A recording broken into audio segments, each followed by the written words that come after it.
Just reflecting back on the Silver Dollar Deadlift for maximum, all competitors pretty well went through to 360 kilograms without too much trouble.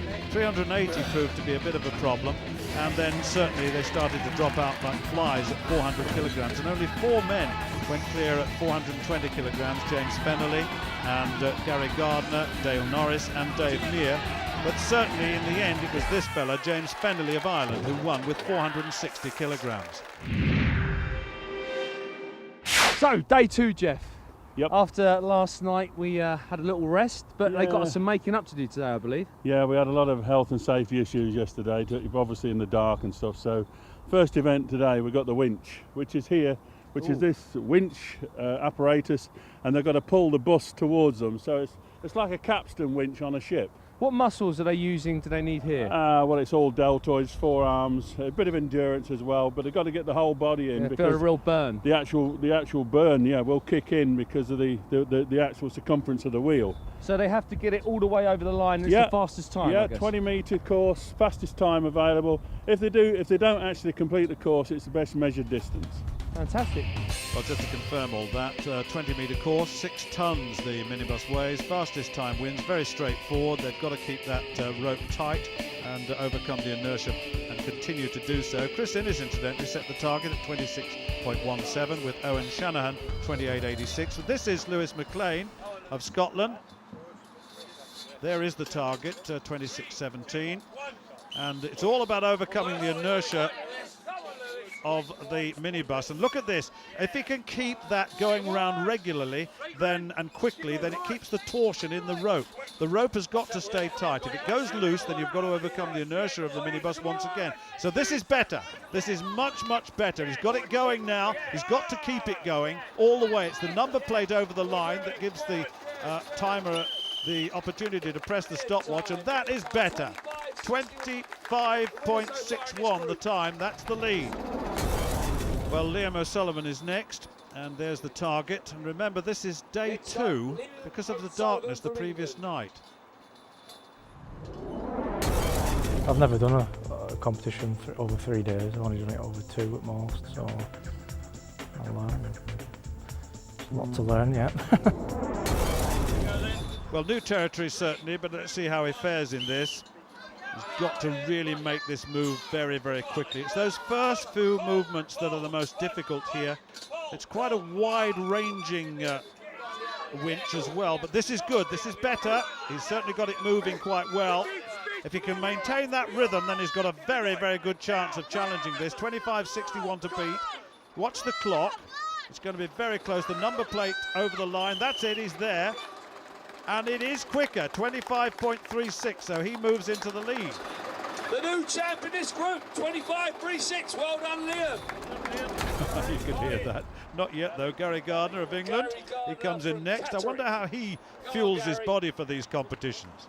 6'9". Breakfast porridge, chocolate bar, a couple of bags of crisps, about 7:30, 10 o'clock, a couple of sandwiches, a couple of drinks, and then have a meal at dinner time, a few snacks for the afternoon, then a protein shake and a meal at night.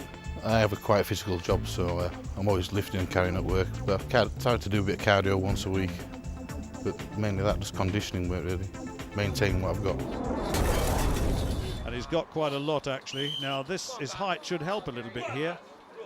Once he can get it going again, feet quite wide apart, giving himself a good solid platform from which to build, and now that is better. He's got a good rhythm going here, and that is important. Hardly taking a breath. This is anaerobic experience for him.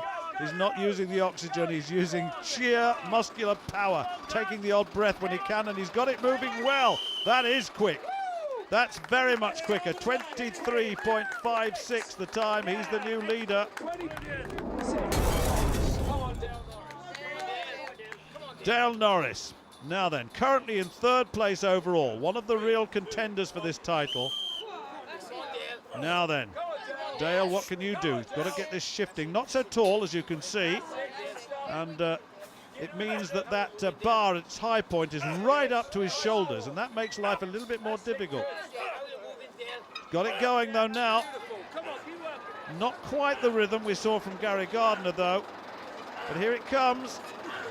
6 tons of minibus. Over the line it is, and it's, well, you saw on the clock that it's outside 26.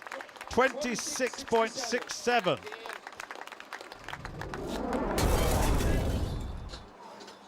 Dave Meer.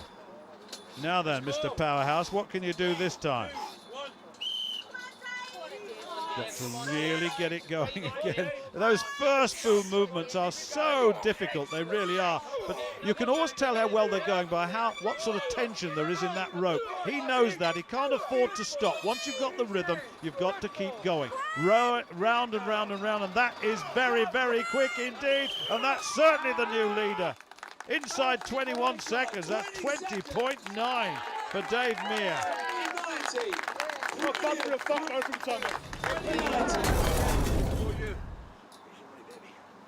James Fennelly now, currently 4th overall, needs to beat 20.9. Now that is tough. That is a tough time to beat. He's got to get it going quickly early on. Got to get the rhythm. Look at the grimace on that face. He's moving his feet all over the place. There's no real solid base on which he's working, although he's got some good rhythm on this now, but it's not quite as good as Dave Meer's, that's for sure. You can see that already.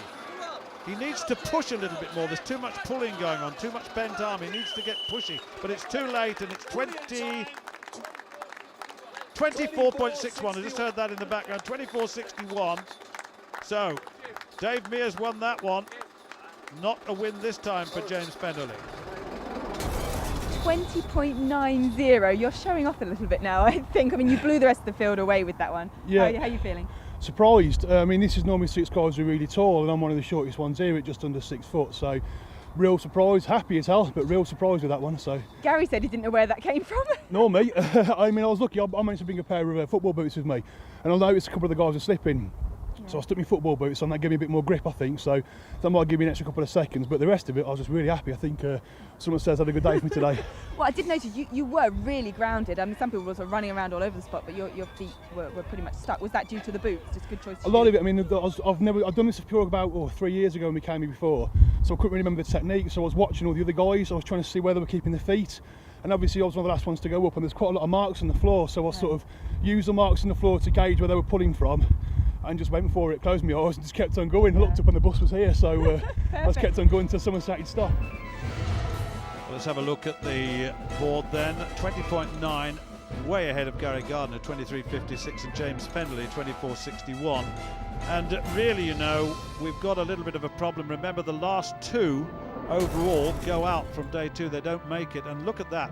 Eoin Shanahan, Mclean and Chris Innes are the 3 that are battling out to avoid the elimination as being the last 2 on day 1. But Dave Meer and Gary Gardner look pretty comfortable at the top there, really. Certainly Dave Meer and Gary Gardner are 2 men who are absolutely clear through to the next round, through to day 2. But certainly Eoin Shanahan, Mclean,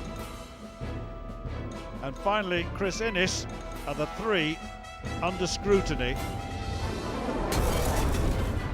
Well, as we now move on to our final event of day 1, Conan's Torture Circle, and it really is torturous. It's a very strong balancing act in every sense of the word.